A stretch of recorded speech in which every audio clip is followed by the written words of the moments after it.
Hey BA fam, this episode is brought to you by Peacock, presenting the new original limited series, The Best Man, The Final Chapters, from the creator of The Best Man and The Best Man Holiday and executive producer of Insecure. The series reunites the original cast to take the beloved characters from midlife crisis to midlife renaissance.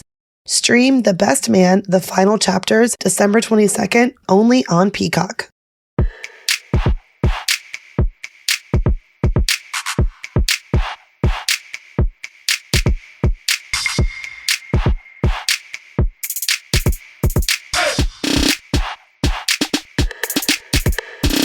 It's time for the B-A-Q-A-A, the B-A-Q-A, what you say? The B-A-Q-A with Mandi, the B-A-Q-A with Tiffany, the B-A-Q-A-A. We're on a mission question answers. You have questions, we have some answers. We are not your therapist. Nope. We're not your financial advisor, your attorney, but we are two smart brown girls when it comes to money, career, business, personal finances. So today we actually have a special guest. I don't know about relationships. I can do a thing or two. But we have someone in studio today with us. Welcome, Miss Carolyn Jones. Yeah. Hello. Thanks for having me. Yeah, I'm excited. You got to see a little behind the scenes of us figuring out what the heck we're doing today. Where are you joining us from? I am from Toronto, Canada. Ooh, we're international. That's it. Ooh, A. That's right. So you're real nice. See, you're an honorary Canadian now. So what's your BA story? How long have you been listening? Oh, I've been listening for some time, and actually I'm a mentor in Tiffany's mentor program. Okay. So, Nice. I've been enjoying that immensely. You give so much knowledge, and it's been such a great experience. So, really appreciative actually of the opportunity to come on and talk to you guys. Awesome. Well, hit us with your question. We're going into this completely blind. Okay, for sure.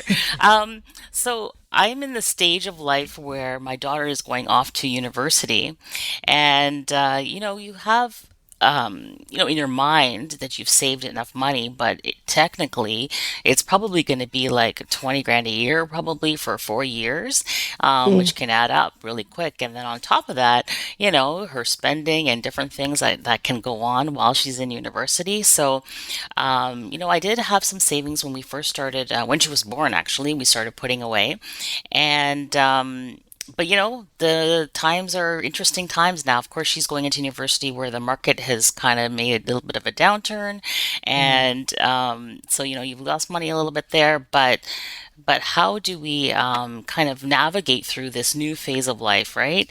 And secondly, to actually help her with her own budgeting skills. Yikes. So when did she start her first semester? She starts in September 2023.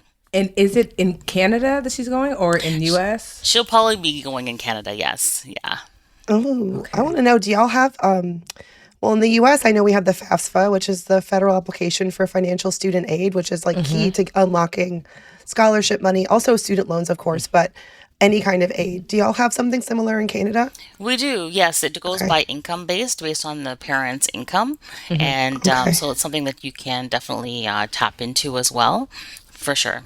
Are y'all in that middle class trap where you like earn too much to get a lot of aid? Yeah, that's exactly it. Same. I'm like, none of the good tax deductions. I don't get none of them. I know. Well, I would say that there are, even if she, doesn't qualify for income-based assistance, I'm sure she's smart as a whip because she got you as a mama.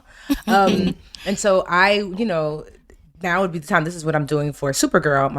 My bonus daughter is like applying for any type of scholarship that she might, qualify for. So really leaning into her guidance counselor, and any other like resources online that help you to identify scholarships and monies available that are not income based, but maybe they're merit based. Maybe she's a cheerleader, or she's really good at science, she's a young woman of color. So that already, I don't know how that works in Canada, but here, so I would be leaning into, because there's so much money left on the table.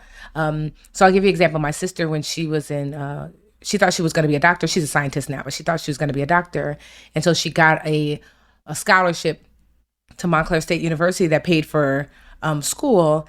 And when she applied, she was so nervous about whether she was going to get it. And when she submitted it, the lady was like, you could have literally wrote Mary Had a Little Lamb 100 times and you were going to get it, because there are 5 spots and only 4 people applied. Wow. Look at that. And so there's a lot of money left on the table. And so there's probably not as much competition as you think. So I would start with that. Because when did you said it's coming up, but still, there's money can happen every year she's in school. So it's not like that's true. Yeah, it has to open. Have you guys found? Does she have like does she have a thing? Is there a sport or a talent? Yeah, she does dance. Me? That's her thing. Actually, okay. Yeah, she does dance. I never had a thing, so I'm just jealous of any kid in college. I was like, I don't have a thing. I'm just Black, I guess. But no, I would say if there's any sort of scholarship through her, the dance community. And does she have her eye on a particular school yet? Yeah, she's been, my daughter's very indecisive. So we've done a lot of research and going around and checking out different schools. So I think she has her eye on a couple now, but yeah. I would strategize. If she has specific schools, I would get in touch with their, or even just Google and go to their website and see what sorts of scholarships they have. Because for me, and I'm glad Tiffany mentioned that some scholarships you can renew every year. Because when I was in school, I studied journalism, and there was one scholarship through that specific school. It was a few $1,000s, and you had to apply each year. You had to remember to apply. But if there's if there's a specific school or focus that she wants to pursue, they may have particular scholarships for people like her. And then with the concept of indecisiveness too, Tiff, I think we should talk about what are the options for maybe if she doesn't really know where she wants to go yet or what she wants to do, going into a smaller school to start with, like a community college, or equivalent in Canada. I don't know what the structure is like there, but figure out, get your core classes, under your belt, save some money, and then transfer in potentially to a bigger school if that's what she wants. Have y'all talked about that?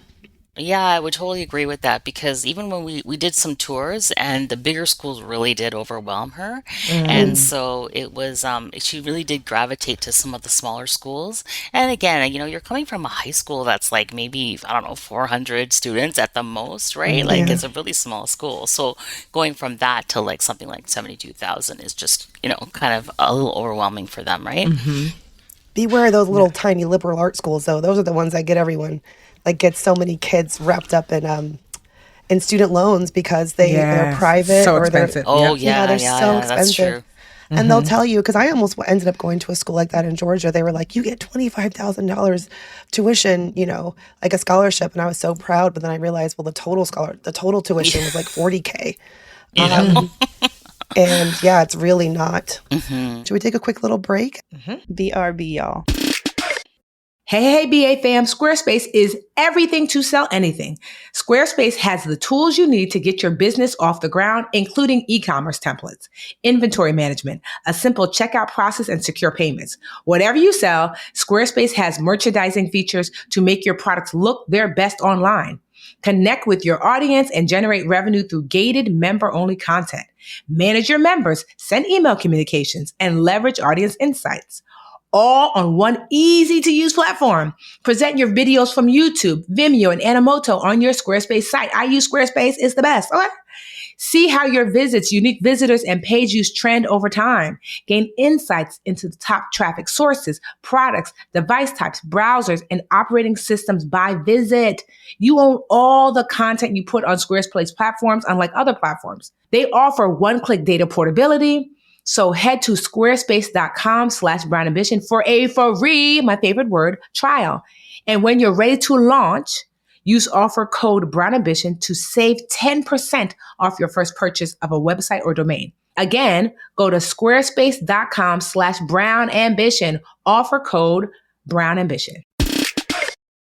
Hey, BA fam, this is it.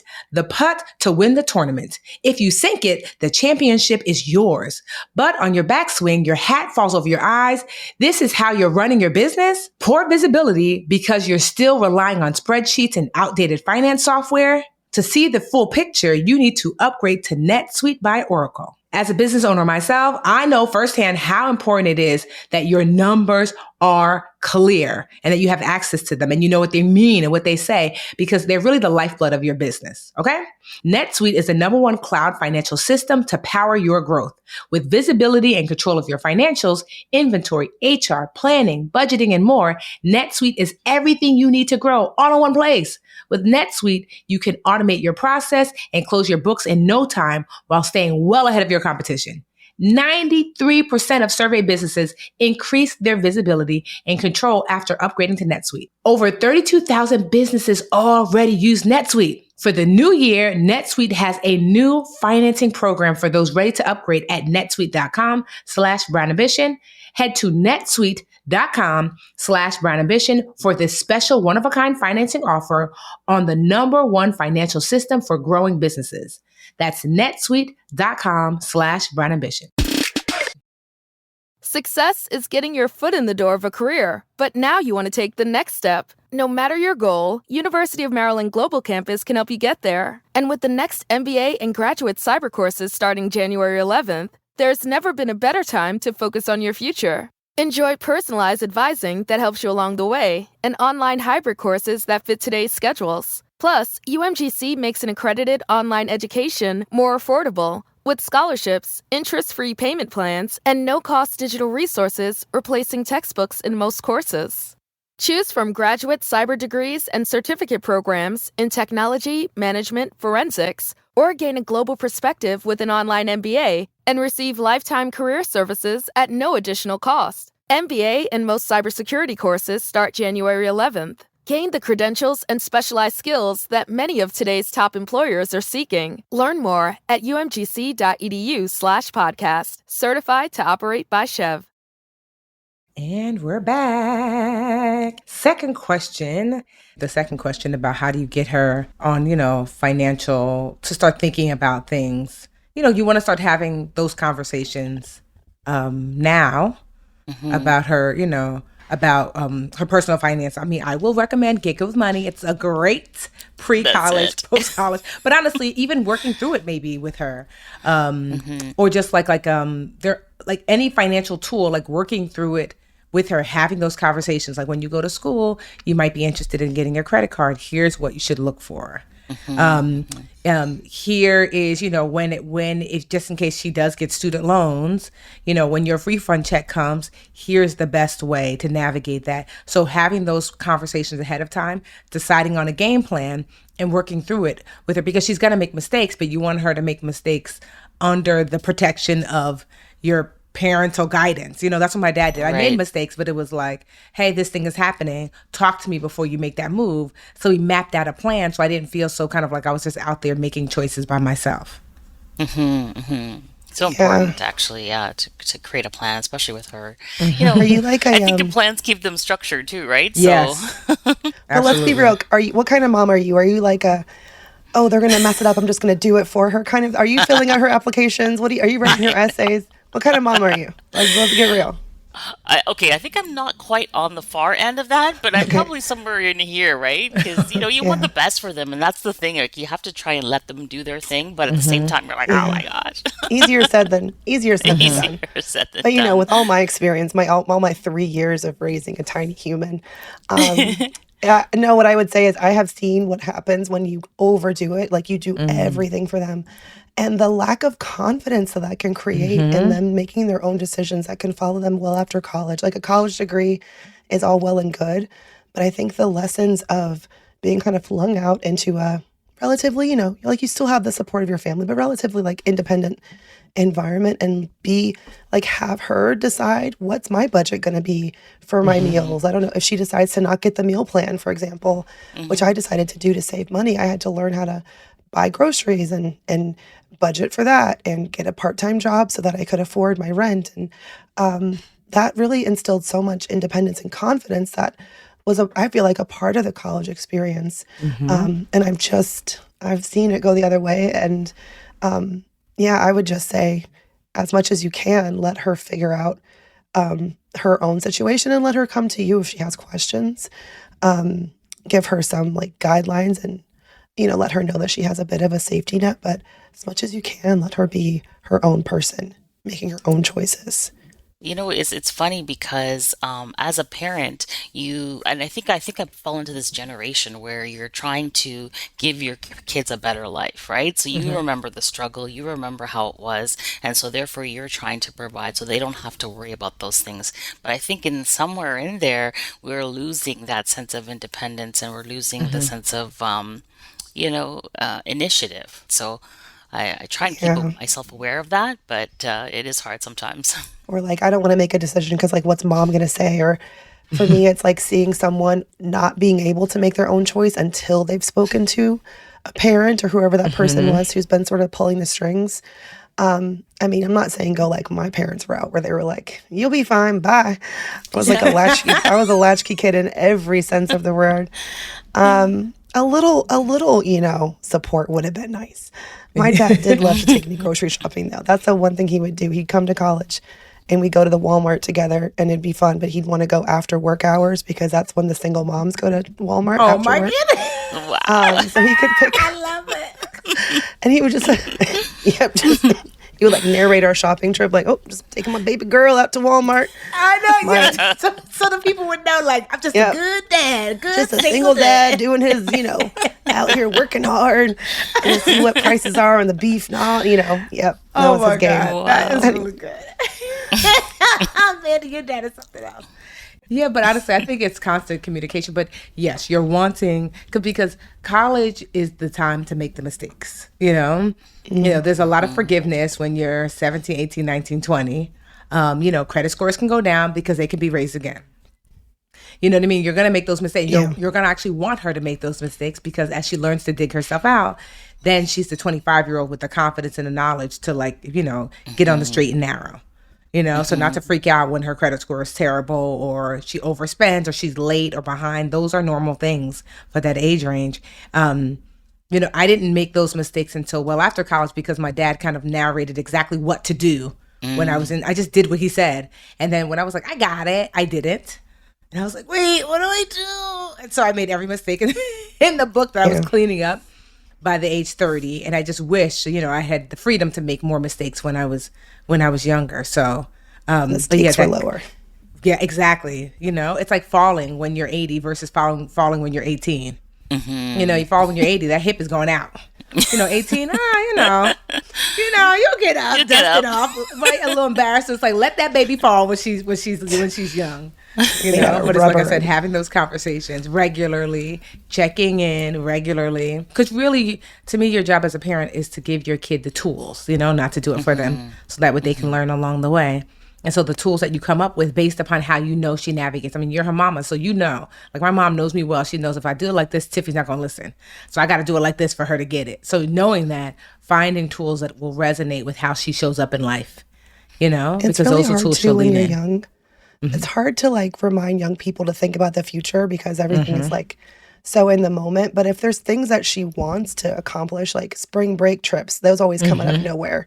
And then it's like, how am I gonna pay for this? Like if there's certain goals that she has, or if she has to travel for her dance, competitions or buy equipment or outfits and stuff, maybe it's about creating a budget that is realistic for her. Like what are her goals and what's she actually going to be paying for, and helping her just set up her accounts. And then I had a question for you. So financially, you said it's about $20K a year tuition. Probably And that's what around y'all are that. looking like. So what are y'all's options for paying for that? Do you have a nice nest egg that you're thinking, do I dip into this? Or would y'all potentially, are you thinking of maybe co-signing loans if it comes to that? I'm just wondering what your options are. So I guess as parents, we always thought that we would pay for at least, the first degree, the first The education first, that oh they gosh. decide. Yeah, right.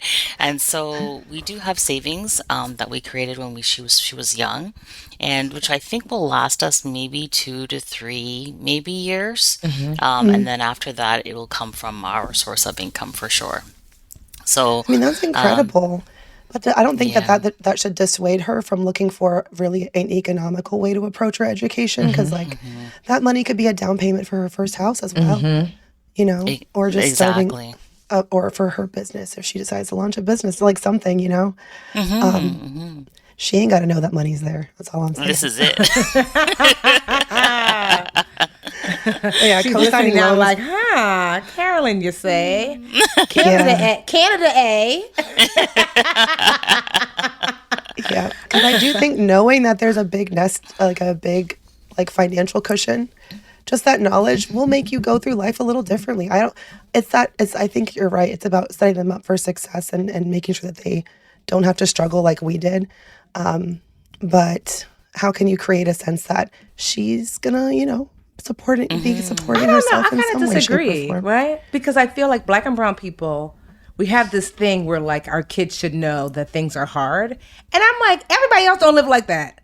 You know No, what I mean? know. Like, Yeah, 1,000%. you know what I mean? And so, like, like, for example, Alyssa, right, my stepdaughter, she knows that there is a bunch of money waiting for her either to pay for school or to pay for a home, and that she's going to be fine, because I want her to choose what she wants to do, not what she feels like she has to do in order to scrape by and make ends meet. Because I don't know if you remember, we're in that Black finance group, right? Elevate on Facebook, and someone posted like how many people who own a home, got down payment assistance from their parent, and like everyone was like, "What does that even mean?" And she had posted it in our like necessarily, it's not a white financial group, but it's basically most people there are white, and almost more than half said yeah. And it's not even something I feel like Black and brown people can conceptualize. Like, wait, y'all parents gave you money for a down payment? What? Yeah. And so like that kind of financial support is foreign to us, but it ought not to be. I want Alyssa to know that like, yo, you're good either way. Choose what you want to do and what you enjoy. I haven't found that it has dampened her like desire for more. If anything, she's like, Tiffany, the way you navigate, I want that kind of life that you've been able to provide. What does that look like? So she's always starting a new business, always. She's my TikTok account manager. She finally got back to it because the money was running low. And she was like, at Bed Bath & Beyond, make them by themselves. That's her new obsession. But I see that what I love about it is that I thought that too, that maybe it was going to make her kind of like spoiled. And it's like, no, it's made her say, I want to maintain this lifestyle, And so what does that look like? And I talked to her about it like, hey, this is what I'm making. I don't need all this in order to do this lifestyle, but this is about the range that you'd have to make this lifestyle happen. So, because once you leave here, girl, you're going to be on your own, So if you're wanting this, you have to think to yourself, what am I going to do for a living that will also provide this for me? So we have those conversations, because I think a lot of kids don't. And so I just say all that to say that, like, I don't want her to think that she's going to have to struggle financially, because she's not. And I told her, like, I have you either way. My rule for everybody that I care about, you'll never be homeless or hungry. Now excess and the bonus and the fabulous life, whatever, that's on you. But as far as the basics, there's a solid foundation for you.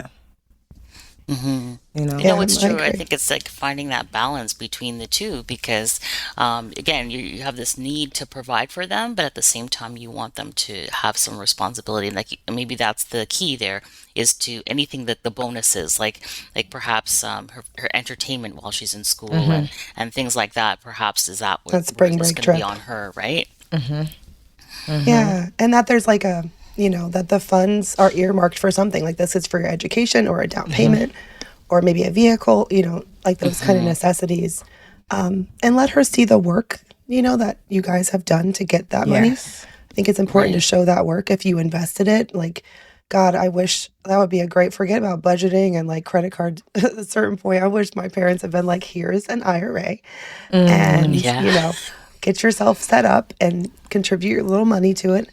That would have been such an amazing gift. Yeah. I just put, because, now that she's quote unquote working, I put her IRA money, because right now the maximum for a Roth IRA is $6,000 a year. So I said, Alyssa, $6,000 is going to be deposited into your account. It is not for 16-year-old Alyssa. It is for 65-year-old Alyssa. She was like, huh? I said, I texted to her. I called her about it. I let her mama know. Deposited the money. The IRA, the Roth IRA account, like my financial advisor went to withdraw it. The withdrawal got denied, and I'm like, why? And she said, because the money's not there. I was like, not all of it, just a couple hundred. I said, Alyssa Deanna Smith, I text her. I sent her the screenshot of the financial advisor saying that some of the money's not there. It wasn't. She was like, "Oh, I thought they had taken it already." I said, "You thought you just had just an extra $6,000 sitting in your account, sis?" Because I told her, like, I think I told her the day that, like, oh, the money was withdrawn. Oh, you put it in her bank account so it could be transferred to her. Exactly. Oh, okay. Yes. Ooh, dang. And you so gave her a window. That's why I had called her. Yes. And so she doesn't want. I was like, Alyssa. So I'm texting her. I was like, "Where's the money?" She was like, "Oh, I thought that was like extra." I was wondering where that money came. I was like, "Sis, you had an extra $6,000 that I'm not aware. Like, where, what?" And so she's like, "Oh, I'm gonna put it back. So I guess because she has her own savings account. So I guess she must have like transferred it back. And I was like, "Let's have a talk after school." And she was like, "It's back. Like, no need to chat." But those are the types of mistakes that she ought to make, Because I told her, I said, if that's going to happen, then I'm not going to put money in your account. Like, the reason why you're able to do this is that you cannot have a retirement account if you're not making earned income. And you're legitimately my TikTok manager. And so I pay you, and then this is part of your payment, but we're setting it aside so that way you can set aside money. I said, I'm not taking my dad. It's so crazy because I remember my dad having this conversation with me when I was around her age, and he was like transferring money from my checking to my savings. And he's like, "I'm not taking your money. I'm giving it from Tiffany to Tiffany." And so it's crazy that I was having that same conversation, and like, it might feel like, "Oh, Tiffany doesn't want me to have nice things and candles," whatever. I was like, no, it's going from Alyssa to Alyssa. It's just that Alyssa right now doesn't need it like Alyssa later will need it. And so having, knowing that, I'm sure the next time I do it, she's still going to spend it, but we'll have those conversations because she's 16. And so if you have them enough, by the time she's 25, she's good to go, And so just keeping that in mind that, the mistakes will happen. But to Mandy's point, having those conversations, like, I told her like what a Roth IRA is and why that's so important and what that will look like. And, like, I know that she doesn't fully understand, but I know that I'm planting the seeds, for a 16-year-old who becomes a 20-something-year-old who's like, got it, Yes, but I could not believe it. I was like, I just told this girl not to touch this damn money. And Alyssa, if you ain't a gajillionaire business badass, like, you had everything going for you, girl. Everything going. Everything. Your Girl, stepmom is a budget her mom real nista. quick. I was like, "Shantae, do you know this girl?" That she was like, "I told her not to touch that money." No pressure. No, but hopefully, Carolyn, this was really helpful. No, it was. I so appreciate it. Really, just get me thinking a little bit differently, right? Thank you so much for joining us. Yes, if you're listening and you're like, "I want to be in the hot seat and I'd love to be in studio," or you just have questions, if you want to be in studio, follow us on Instagram, Brown Ambition Podcast, and send us a voice note. Our producer Imani will listen and see if you'll be a fit. And at the very least, you can always send us a note via brownambitionpodcast.com and click contact us or ask us anything. And, we might read your question aloud on the show. See you next week. Bye. Hey, BA fam, we could not do this show without your support or the support of our team behind the scenes. The Brown Ambition podcast is produced by Cumulus Podcast Network. It's edited by the wonderful Imani Crosby and produced by Tanya Bustos. Dennis Stemplinsky is our in-house tech guru, and I am Mandy Woodruff Santos, your co-host, and I will see y'all next week. You're worried about the economy. Inflation is high. Your paycheck doesn't cover as much as it used to. And we live under the threat of a looming recession. And sure, you're doing okay, but you could be doing better. The Afford Anything podcast explains the economy and the market, detailing how to make wise choices on the way you spend and invest. Afford Anything talks about how to avoid common pitfalls, how to refine your mental models, and how to think about how to think. Make smarter choices and build a better life. Afford Anything, wherever you listen.